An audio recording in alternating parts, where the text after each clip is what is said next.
নমস্কার, আমি মৌমিতা। আমার কবিতা পাঠ চ্যানেলে আমার সকল শ্রোতা বন্ধু এবং দর্শক বন্ধুকে আন্তরিক শুভকামনা জানিয়ে আজকের গল্প পাঠ শুরু করছি। আজ আমি আপনাদেরকে পাঠ করে শোনাবো প্রতিভা বসুর লেখা একখানি অসাধারণ ছোট গল্প। গল্পের নাম ভালোবাসার জন্ম। শুরু করছি আজকের গল্প ভালোবাসার জন্ম।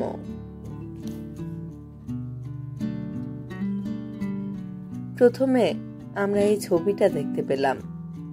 একটি যুবতী মেয়ে, পরনে টিয়া রঙের সস্তা শাড়ি, গায়ে আঁটো ছিটে ব্লাউজ, হাত ভর্তি কাচের লাল সবুজ চুড়ি, বাঁ হাতে চুড়ির পিছনে সাধব্যের চিহ্ন স্বরূপ সরু মোটা 4-5টা লোহা।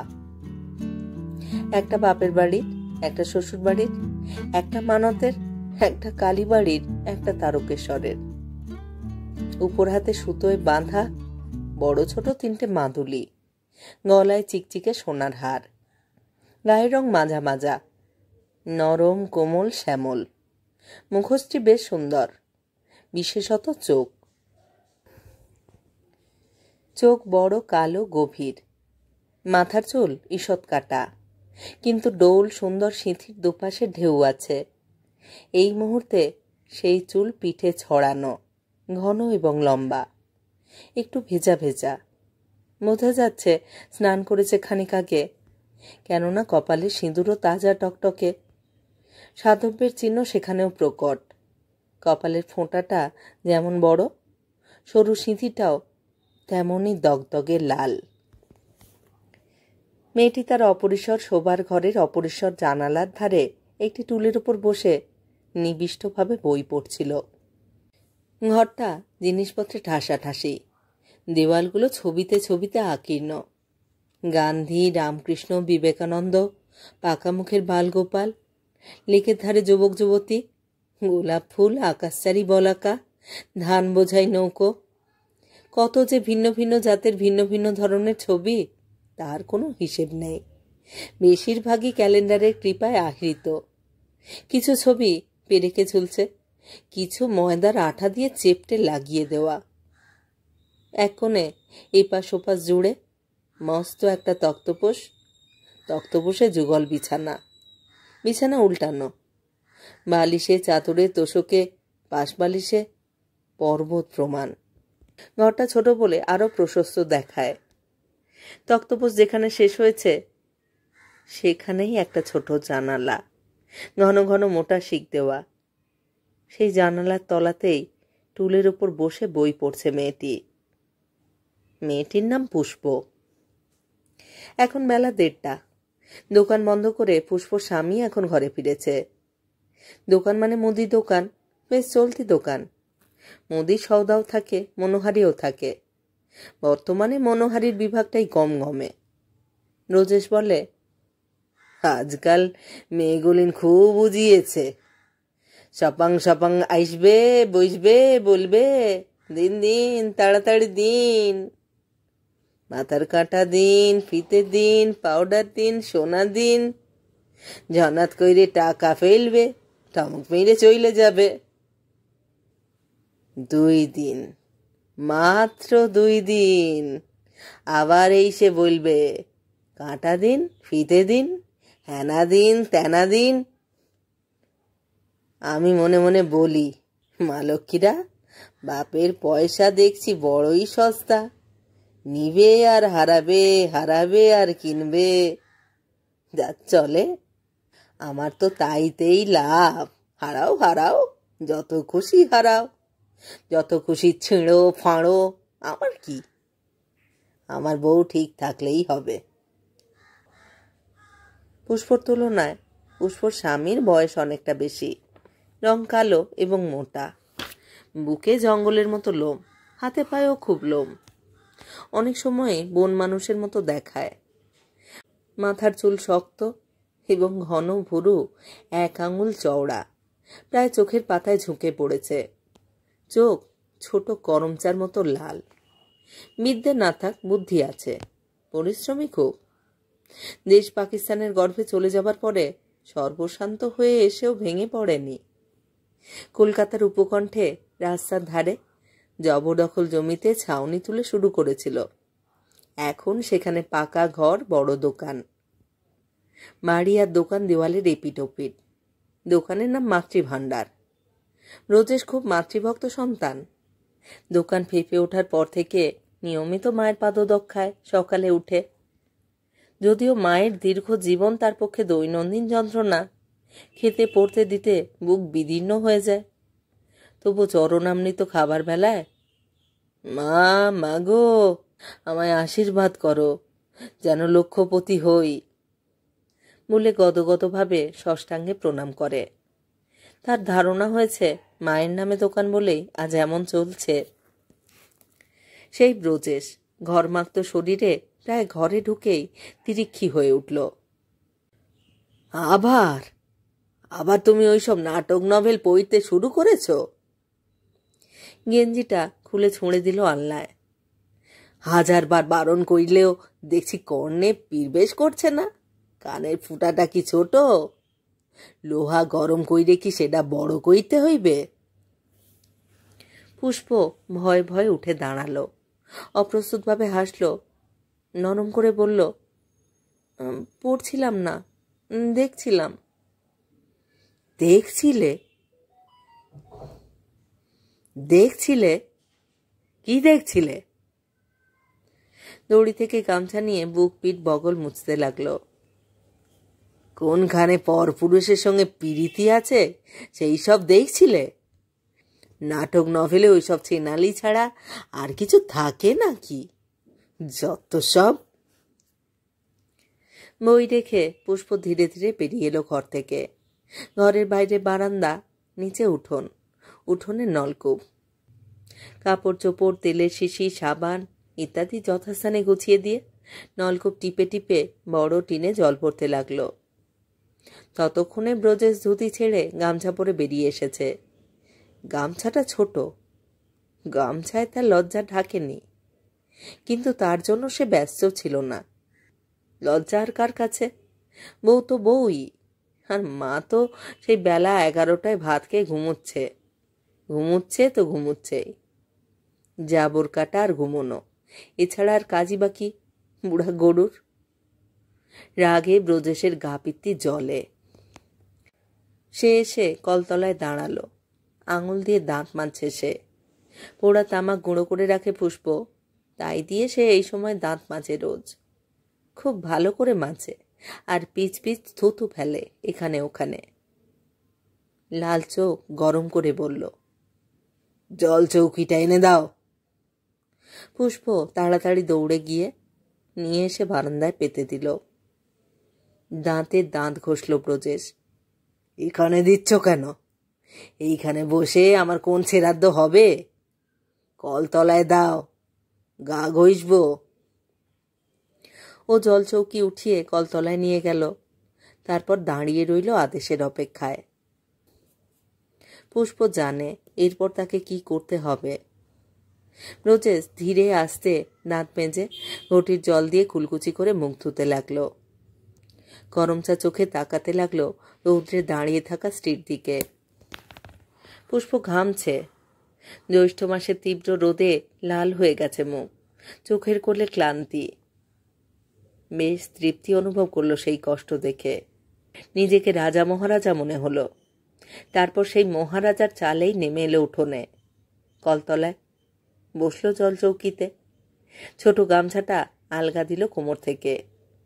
লজ্জার আর কিছু রইল না, শুধু সামান্যটুকুতে একটু আবরণ থাকলো কি থাকলো না। পুষ্প সংকোচ হচ্ছিল। চারিদিকে তাকিয়ে অস্ফুটে বলল, ওদের দোতলা থেকে দেখা যাচ্ছে সব। দেখুক। রোজে সুমকি দিয়ে উঠল। বড় লোকের পিন্ডিরা যদি দোতলায় বসে দেখতে চায় তো দেখুক না, শালা হাঙরের চাঁদ সব। তোমার ওই বইয়ে পড়া মিনমিনে পিনপিনে পুরুষ না আমি। কারা না সব আছে ওইখানে, সব বেটা বেটিকে দাঁড়িয়ে দেখতে বলো না বারান্দায়। জানো পুরুষ কাকে বলে? নাও নাও, ভালো কইরে ঘইষে দাও পিঠটা। পুষ্প ঘষে দিতে লাগলো। সপ্তাহে একদিন ভালো করে সাবান দিয়ে স্নান করে ব্রজেশ। পুষ্পকে এইভাবে ঘষে দিতে হয়। ব্রজেশ নির্দেশ দিল, হ্যাঁ হ্যাঁ, ওইখানটা একটু ভালো কইরে। হ্যাঁ, আরো নিচে, আরো নিচে, আরো কোমরটা ছাড়িয়ে। আরে কোমরটা ছাড়িয়ে নিচে নেমে এসো না। ব্রজেশ চৌকি থেকে ঈষৎ উঁচু হয়ে উবু হলো, যাতে পুষ্প আরো নিচের অংশে ভালো করে ঘষতে পারে। পুষ্প ঢোক গিলল। শালির হাত চলছে না, দেখো, স্বামী না যেন পরপুরুষ। আলগা আলগা, শুতেও আলগা, ধুতেও আলগা। নে আয়, সামনের দিকে আয় এবার। পুষ্প সামনের দিকে এলো। ধুন্দুলের খোসায় নতুন করে সাবান লাগিয়ে পায়ের পাতা পরিষ্কার করতে শুরু করলো। পিছনে যেমন ঘাট থেকে নেমে নেমে একেবারে বৃষ্টির জায়গায় এসে শেষ হয়েছিল, এখনো ঠিক একইভাবে নিচ থেকে উপরে উঠে উঠে এমন জায়গায় এসে শেষ হবে যা পুষ্পর পক্ষে মর্মান্তিক অশ্লীলতা ছাড়া আর কিছুই মনে হবে না। কিন্তু ব্রজেশ এই রকমই। তার রুচি বলে কিছু নেই, ভদ্রতা বলেও কিছু নেই। অথচ সে সূচিবায়ুগ্রস্তের মতো চারিদিকেই কেবল ছেনালি দেখছে, অনাচার দেখছে, অসতীত্ব দেখছে। তার ভাষায় মেয়ে ছেলেরা সবাই এক একজন মূর্তিমান গণিকা। সেই জন্যই সে বউকে খুব সাবধানে রাখে।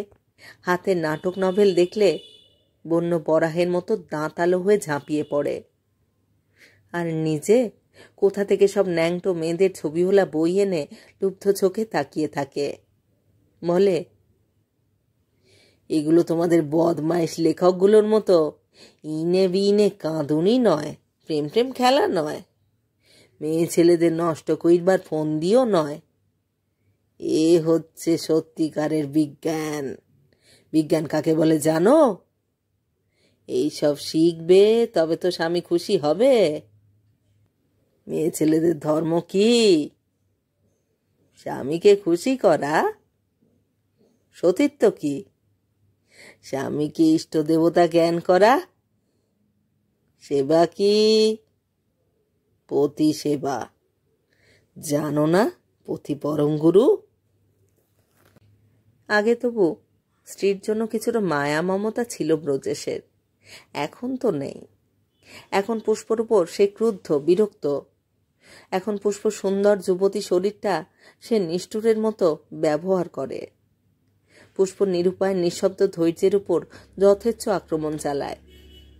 পুষ্পকে যখন বিয়ে করেছিল পুষ্পর বয়স ছিল প্রায় 14, এখন 20, আর তার নিজের বয়স 35। এই 6 বছরে কোনো সন্তান হলো না তাদের। মা বলেছে আর হবেও না। পুষ্প বাঁজা মেয়ে মানুষ। বাঁজা যে সে বিষয়ে এক বিন্দু সন্দেহ নেই ব্রজেশের। নইলে তার মতন এমন একটা শক্তিশালী পুরুষ যার স্বামী, তার তো ধৃতরাষ্ট্রের স্ত্রী গান্ধারীর মতো শতপুত্রের জননী হওয়া উচিত ছিল। শতপুত্র অবশ্যই সে চায় না, তা বলে 2-4টেও হবে না, সে কি কথা। তবে সে কাদের উপর কর্তৃত্ব করবে? কারা তার কথায় উঠবে, বসবে, খাবে, শোবে? দোকানি বা চালাবে কার সাহায্যে? সন্তান বড় উপকারী জিনিস। সংসারের সর্বময় কর্তা হতে গেলে একমাত্র স্ত্রীর উপর নির্ভর করলেই চলে না। প্রভুত্বের জন্য পুরুষের আরও উপাদান চাই। ব্রজেশের জীবনে কোথায় সেসব? কেনই বা নেই? এই স্ত্রীলোকটার জন্য নেই। একটা নিষ্ফলা গাছ, একটা ঢিমনি। যে স্ত্রীর বাচ্চা হয় না সে স্ত্রী আবার স্ত্রী নাকি? তাকে স্ত্রীলোকই বলে। তবে কেনই বা ভালোভাবে সেবা নেবে না? নিশ্চয়ই নেবে, ইচ্ছে হলে সারা দিন নেবে। হ্যাঁ, ভালো করে ঘষো এইখানটায়। কে আছে? কে দেখছে? কেউ না। এই নিস্তব্ধ দুপুরে কেউ কোনোখানে নেই। সবাই খেয়ে দিয়ে যে যার কাজে গেছে, নয়তো ঘুমিয়েছে। লজ্জা কি? ভয় কি? এই শরীর তো তোমার স্বামীর, মন্ত্র পড়ে বিয়ে করা স্বামীর। সুন্দর নরম হাত তোমার, দাও দাও, এবার খোসাটা ফেলে দাও। সাবান দিয়ে পিঠে বুকে হাত বুলিয়ে দাও আস্তে আস্তে। আরামে চোখ বুজে খুশি হয়ে প্রায় দেবতার মতো বর দিল ব্রজেশ। শোনো পুষ্প, মা আমাকে আরো একটা বিয়ে করবার জন্য বড় তাগিদ দিচ্ছেন। তুমি তো সবই জানো কেন আমি সে কথায় রাজি হয়েছি। একটা সন্তান না হলে কি পুরুষের বংশ রক্ষা হয় বলো?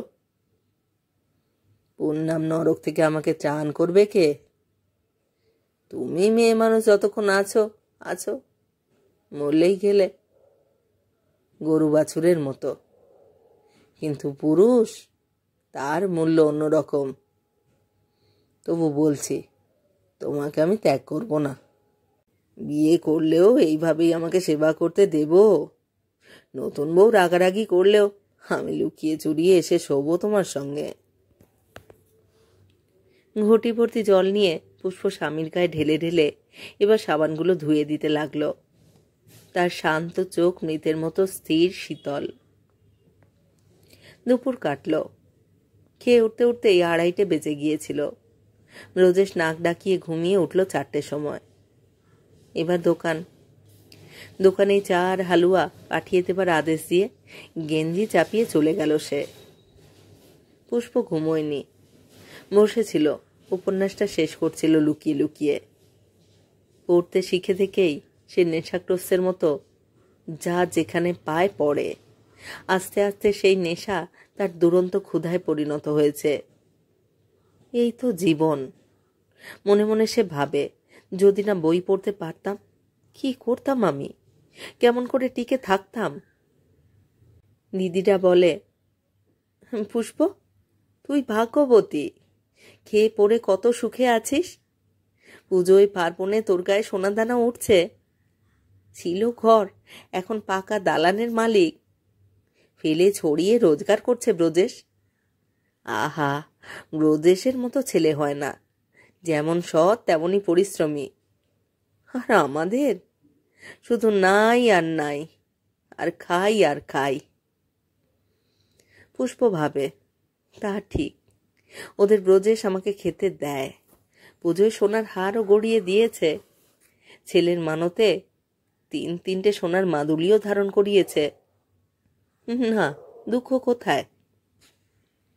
স্ত্রী সব পুরুষেরই অধিকৃত সামগ্রী। তারই মধ্যে যে পুরুষ খেতেও দিতে পারে না, দাসীপনাও করায়, সে তো নিশ্চয়ই ব্রজেশের চেয়ে খারাপ। সেই হিসেবে দিদিরা তাকে একথা বলতেই পারে। কিন্তু দিদিরা শুধু এই কথাটাই জানে না, দারিদ্র বা মৃত্যুর চেয়েও বড় বেদনা আছে সংসারে। সেই বেদনা চোখে দেখা যায় না, কিন্তু তার অদৃশ্য শেল বক্ষ বিদারক। স্বামীকে চা হালুয়া পাঠিয়ে পুষ্প হাত মুখ তুলল। শাশুড়ি খেচর খেচর করছিলেন, তাকেও ঠান্ডা করলো খাবার দিয়ে। তারপর সে ঘরে এসে দেওয়ালে ঝোলানো আয়নায় মুখ দেখে মাথা আঁচড়াতে লাগলো। আয়নাটা ঝাপসা, ভালো করে মুখ দেখা যায় না। গরিবস্য গরিব বিধবা এই আয়নাটা দিয়েছিলেন বিয়ের সময়। তখন এই ব্রজেশ তাকে পছন্দ করে বিয়ে করেছিল। মা কৃতার্থ হয়ে 14 বছর পুরোতে না পুরোতেই নম বিষ্ণু করে তাড়াতাড়ি গুছিয়ে দিলেন। না দিয়ে করবেনই বাকি, খাওয়াবেন কোথা থেকে? মেয়ের উদ্ভিন্ন যৌবনই বা রক্ষা করবেন কেমন করে? পাড়ার ছেলেরা তো বখামি করতে কম করেনি। একটা লাইব্রেরি থেকে বই আনতে যেত সে। লাইব্রেরির বুড়ো লোকটা পর্যন্ত একদিন নির্জনে পেয়ে কি বিশ্রীভাবে চুমু খেল। ইস, ব্রজেশ যদি সেই কথাটা জানতো তাহলে কি বিয়ে করত? কখনো না। সে সবচেয়ে বেশি যা ঘৃণা করে তা হচ্ছে অসতী স্ত্রীলোক। অন্যের চুমু খাওয়া মেয়ে নিশ্চয়ই অসতী।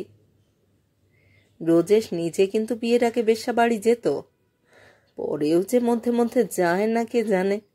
কতদিন তো অনেক রাত্রে বাড়ি আসে।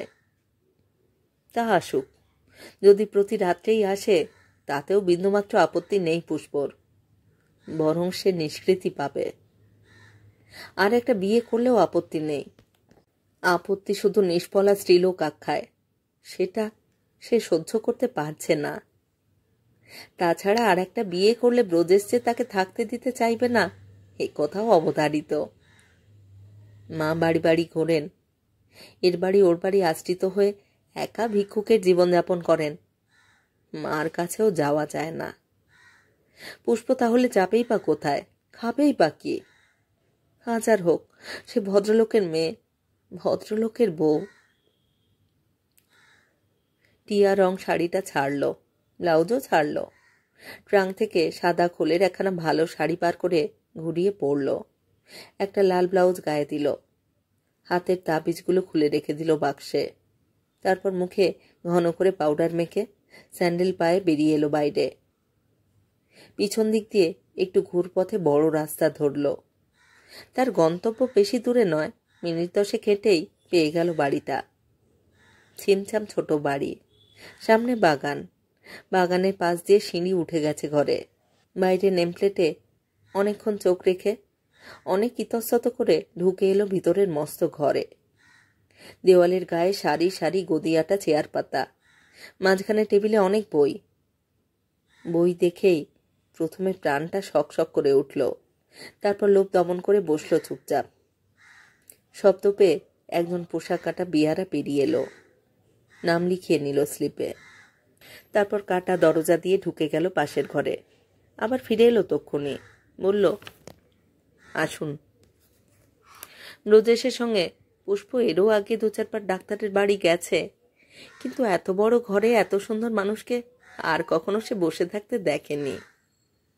তার বুক কাঁপছিল, গা ঘামছিল, ভয় করছিল। তাকিয়ে থেকে ডাক্তার বললেন, বসুন। সে বসল। কি হয়েছে? লজ্জায় লাল হয়ে গেল। কি অসুখ করেছে? কম্পিত গলায় বলল, পাড়ার সবাই বলে আপনি খুব বড় ডাক্তার। আর কি বলে? মেয়েদের ডাক্তার। আর তাই আমি। সঙ্গে কে এসেছে? কেউ না। কোথায় থাকেন? কাছেই। বলুন, কি হয়েছে? আমার আমার বলুন বলুন, লজ্জা করছেন কেন? ডাক্তারের কাছে লজ্জা করতে নেই। পুষ্প বড় বড় চোখ তুলে ডাক্তারের মুখের দিকে তাকালো। কি যে দেখলো কে জানে। প্রাণে জল এলো তার। বলল, আমাকে এমন একটা ওষুধ দিন যাতে আমি মা হতে পারি। মা হতে চান? হ্যাঁ। বিয়ে হয়েছে কদিন? 6 বছর। আপনার বয়স কত? 20। তার মানে 14 বছর বয়সে বিয়ে করেছেন? 13 বছর 9 মাস। সর্দা আইনে পড়েননি? কি আইন? আইন জানেন না? 18 বছরের নিচে বিয়ে দেবার আইন নেই। জেনে কি হবে, উপায় ছিল না। ব্যস্ত হয়েছেন কেন? মা হবার পক্ষে এখনো তো আপনি যথেষ্ট ছোট। ছোট? 20 বছরের মেয়েরা তো এখন বালিকা। কোন ওষুধ নেই না? এর কি কোনো ওষুধ থাকে? আমাকে দেখতে হবে কি দোষ আছে যার জন্য বাচ্চা হয় না। তাহলে দেখুন। চলুন। আর একটা কাটা দরজা দিয়ে ডাক্তার তাকে পাশের ঘরটায় নিয়ে এলো। একটা উঁচু লম্বা টেবিলের উপর উঠে শুয়ে পড়তে বলল। এই পর্যন্ত ঠিক ছিল, কিন্তু ডাক্তার যখন যথেষ্ট জোরালো আলো জ্বালিয়ে আভ্যন্তরীণ পরীক্ষায় উদ্যত হলো, লাফিয়ে উঠে বসল সে। ঘেমে নিয়ে ক্রন্দন বিজড়িত গলায় বলল, এসব কি করছেন? মেয়েটির অনভিজ্ঞতায় ডাক্তার প্রথমে স্তম্ভিত হয়ে গেল, পরে বলল, শুনুন, আপনি আপনার স্বামীকে নিয়ে আসবেন, তারপর আমি আপনাকে দেখব। স্বামীকে? আপনি কিছু জানেন না? কিন্তু নষ্ট করবার মতো সময় আমার নেই। পুষ্পকে ফেলেই ডাক্তার ফিরে এলো আগের ঘরে। নিবিষ্ট হয়ে কি কাজে মন দিল। কাপড় চোপড় ঠিক করে পুষ্প চলে এলো। ভয়ে ভয়ে বলল, আমার উপর রাগ করবেন না, আমি খুব বিপন্ন হয়ে আপনার কাছে এসেছিলাম। তাকিয়ে দেখলো ডাক্তার। বলল, কি আপনার বিপদ? আমার ছেলে মেয়ে না হবার দরুন আমার স্বামী আবার বিয়ে করতে চাইছেন। হোয়াট? প্রায় চমকে গেলেন ডাক্তার। আমার এমন দুরবস্থা যে বাড়ি ছাড়া আর কোনো আশ্রয় নেই। স্বামী বিয়ে করলে নিশ্চয়ই আর আমার জায়গা হবে না এখানে। কিন্তু স্বামী কি জানেন যে কার দোষে সন্তান জন্মাচ্ছে না? কি বলছেন? সন্তান যে হচ্ছে না সেজন্য যে আপনিই দায়ী, এটা কি করে জানলেন তিনি? আমি ছাড়া আর কি দায়ী হবে? আপনার স্বামীও হতে পারেন। পুরুষ মানুষ তো কখনো বাঁচা হয় না, মেয়েরাই হয়। ওটা আপনাদের মেয়েদের একচেটে ধারণা। পুষ্প আশান্বিত তাকিয়ে থেকে বলল, সত্যি? হ্যাঁ, সত্যি। সেটা তবে কি করে প্রমাণ করা যায়? পরীক্ষা করে। আপনি পরীক্ষা করে বলে দিতে পারবেন দোষটা কার? নিশ্চয়ই। তবে দেখুন, আমার সময়ের মূল্য আছে। আজ আমার শরীর খারাপ, রোগী দেখব না বলে একটা নোটিশও বাইরে দিয়েছি বারান্দায়। হয়তো আপনি সেটা লক্ষ্য না করেই চলে এসেছেন, এই ভেবে আমি রাজি হয়েছিলাম দেখতে। কিন্তু আমাকে দয়া করুন। কি মুশকিল!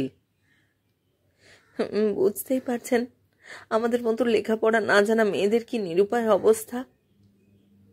বসুন। পুষ্প বসল। আপনার স্বামী যে আবার বিয়ে করতে চাইছেন, তাতে আপনার রাগ হচ্ছে না? অপমান হচ্ছে না? না, আমার শুধু ভয় হচ্ছে, আমার কি হবে সেই কথা ভেবে।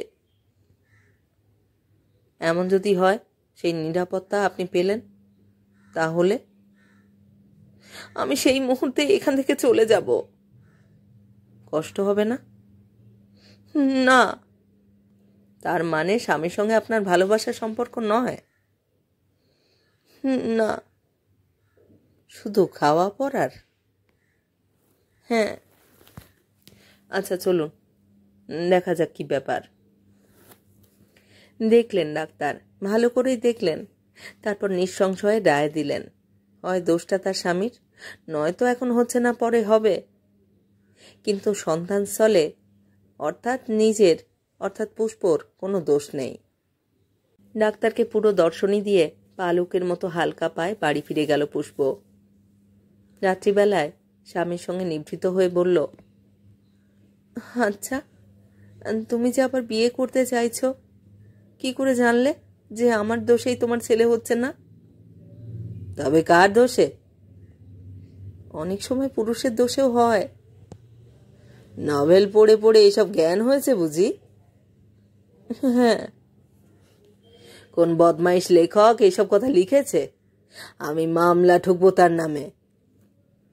কি মামলা? অশ্লীল কথা লেখার মামলা, ঘরের বৌঝিদের ফুসলে বার করার মামলা। এটা বার করা হলো নাকি?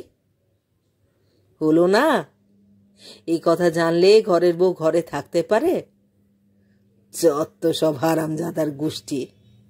আমি তোমাকে বইলে দিচ্ছি, আর 6 মাস দেখব, ব্যাস। তারপরেও যদি পেটে না ধরতে পারো। অন্ধকারে তাকিয়ে চুপ করে রইল পুষ্প। আর ব্রজেশ একটা বুনো মোষের মতো দলিত করতে লাগলো তার শরীর। বলতে লাগলো, দেখো, ক্ষমতাটা দেখো একবার।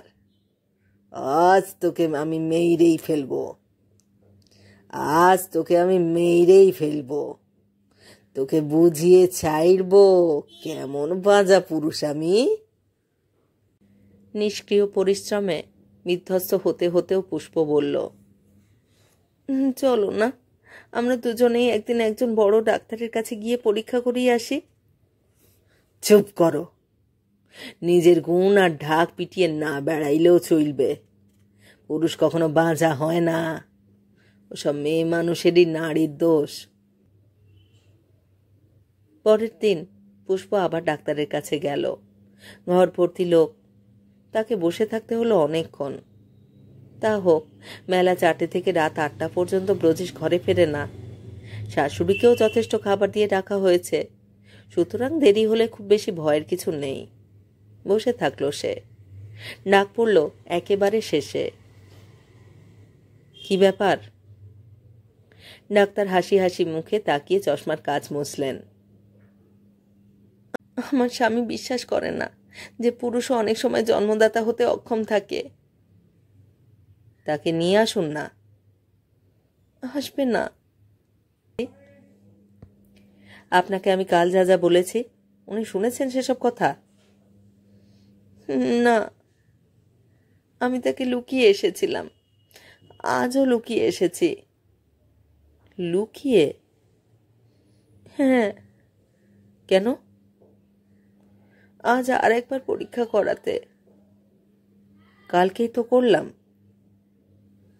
আমি বইয়ে পড়েছি বিলেতে ইঞ্জেকশন দিয়ে কৃত্রিমভাবে বাচ্চা বানানো যায়, জন্মানো যায়। কি বইয়ে পড়েছেন? একটা উপন্যাসে। খুব উপন্যাস পড়েন বুঝি? আপনার কাছে সেরকম কোনো বন্দোবস্ত নেই? ডাক্তার অনেকক্ষণ চুপ করে থেকে বললেন, ঠিক আছে, চলুন দেখি। দেখলেন, খুব ভালো করে দেখলেন, মুখের কাপড় সরিয়েও দেখলেন। শেষে স্বগতোক্তির মতো করে বললেন, অতিশয় উর্বর জমি, অতিশয় সুন্দর যৌবন। এই যৌবন ভূমিতে কার না বীজ ফেলতে ইচ্ছে করে? পুষ্প টেবিল থেকে নেমে শাড়ি ঠিক করতে করতে বলল, আমার স্বামী আমাকে 6 মাসের সময় দিয়েছেন। তার মধ্যে যদি সন্তান পেটে না আসে। আসবে, আমি তার বন্দোবস্ত করে দেব। সাবান দিয়ে হাত ধুয়ে ডাক্তার এই ঘরে এলেন। বললেন, শুনুন, আজ আর ভিজিট দিতে হবে না, কিন্তু আরো 2-4 দিন আসতে হবে। আমি গোপনে 500 টাকা জমিয়েছি, মা হবার জন্য আমি সেটা খরচ করব, আপনি ভাববেন না। এতটুকু মেয়ের আবার মা হবার শখ? পিঠে হাত চাপড়ে সামান্য আদর করলেন বয়স্ক বলিষ্ঠ ডাক্তার। পুষ্প বাড়ি চলে এলো, কিন্তু আবার পরের দিন গেল। আবার বসে রইল অনেকক্ষণ। আবার ডাক পড়ল সকলের শেষে। আবার সেই উঁচু টেবিলে শুয়ে পরীক্ষা দেওয়া। পরীক্ষাটা কিছু দীর্ঘস্থায়ী হলো। যাবার সময় পুষ্প বলল, ইঞ্জেকশনটা কবে দেবেন? ডাক্তার ফুর্তির সুরে বলল, দেব, ব্যস্ত কি? যা মনে হচ্ছে বেশ কয়েকদিন নিয়মিত আসতে হবে। তা এলো পুষ্প। এবার ডাক্তারের নির্দেশ মতো 5 দিন পরে তার দোতলা শোবার ঘরে উঠে এলো। বিপত্নিক ডাক্তার তাকে বিছানায় শুইয়ে দরজা জানালা বন্ধ করে দিল।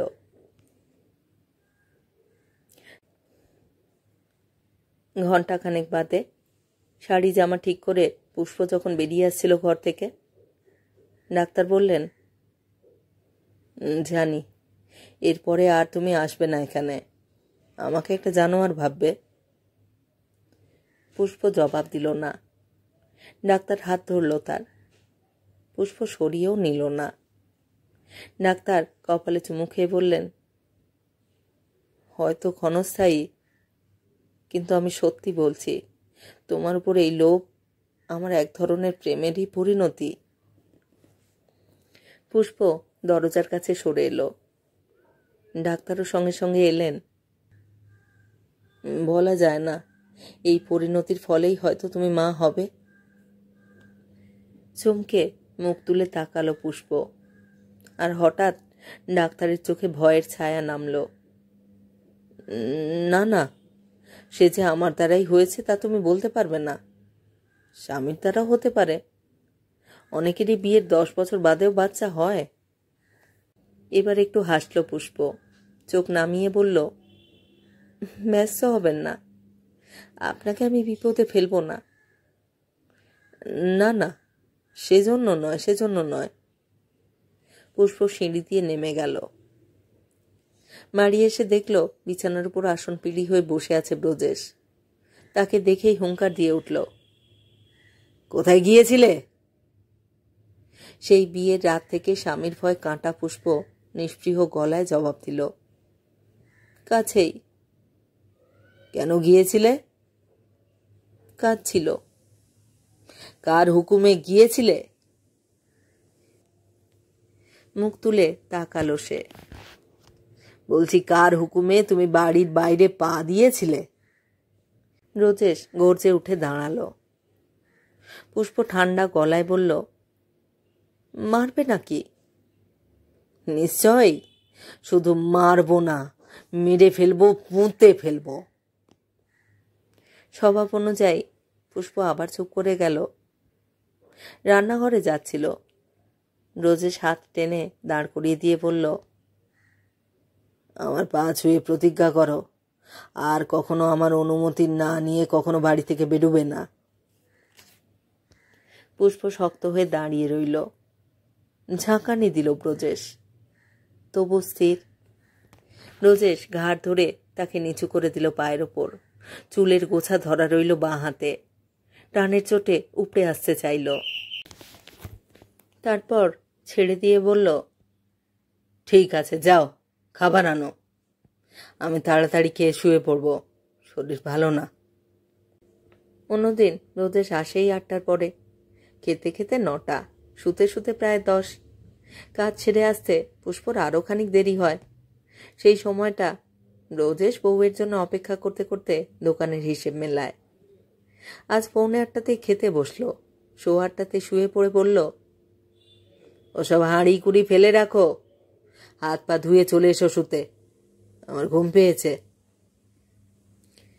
ব্রজেশের নিষ্ঠুর হাতের নিপীড়নে ঘাড়ে পিঠে ব্যথা করছিল পুষ্পর। চুলের গোড়া পাকা ফোঁড়ার মতো ফুলে উঠেছিল। স্বামীর নির্দেশ মতো সত্যি হাঁড়িকুড়ি সে ফেলে রাখল। এঁটো বাসন তেমনই পড়ে রইল মেঝেতে। এমনকি পিঁড়িটা পর্যন্ত তুলল না। হাত পা ধুয়ে কয়েক মিনিটের মধ্যেই চলে এলো ঘরে। মশারির ভিতর থেকে বউয়ের বাধ্যতায় খুশি হলো ব্রজেশ। লুঙ্গির কষিটা একেবারে খুলে দিল কোমর থেকে। পিছন ফিরে কি খুঁজছিল পুষ্প। স্ত্রীকে শয্যায় পাবার জন্য অধীর হয়ে পড়ল, বাতি নিভিয়ে এসো শিগগির।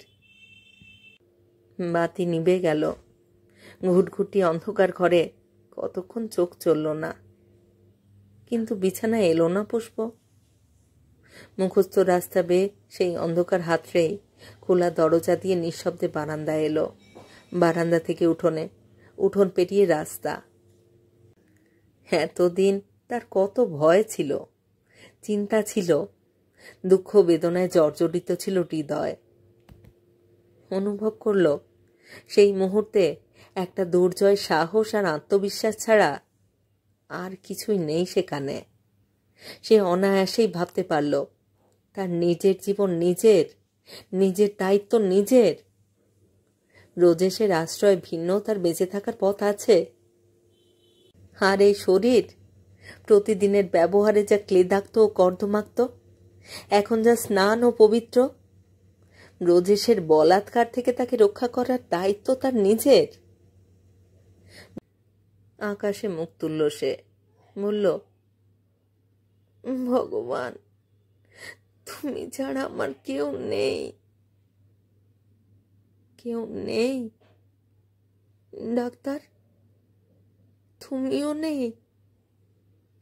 হঠাৎ একটা সুতীব্র ভালোবাসার দুঃসহ যন্ত্রণায় তার অন্তঃকরণ বিদীর্ণ হয়ে গেল। তাকিয়ে দেখল তার পা নিজে থেকেই কখন এসে ডাক্তারের দরজায় থেমেছে।